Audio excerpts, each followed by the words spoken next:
वडील व मुलगा यांच्या वयाचे गुणोत्तर 7:2 आहे. 5 वर्षापूर्वी त्यांच्या वयाचे गुणोत्तर 6:1 होते, तर त्यांची अनुक्रमे आजची वय किती?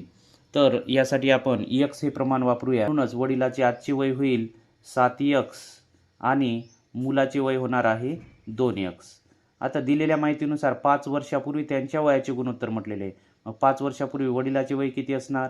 तर 7x - 5 आणि मुलाचे किती असणार? तर 2x - 5. गुणोत्तर 6:1 होते म्हटलेले आहे, म्हणून आपण समोर त्यांचे गुणोत्तर लिहून घेऊया. तर या ठिकाणी तिरकस गुणाकार पद्धतीचा वापर करूया. म्हणून 1 कंसामध्ये 7x - 5 या ठिकाणी उजव्या बाजूला 6 कंसामध्ये 2x - 5. तर या ठिकाणी 1 ने गुणल्यानंतर गुणाकार तेवढाच येणार आणि साइन दोन्ही 12x - 6 पंच 30.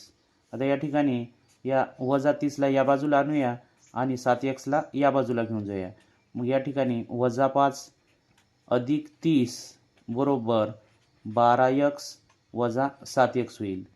वजा अधिक वजा होत असतात, म्हणून या ठिकाणी उत्तर आलेले आहे अधिक 25. 12x मधून 7x गेले, उरले 5x. ची किंमत काढूया, त्यासाठी याला छेदात आणावं लागेल. म्हणून 25 छेदामध्ये 5 बरोबर x, म्हणून 5 5 25. तर ची किंमत आलेली आहे 5.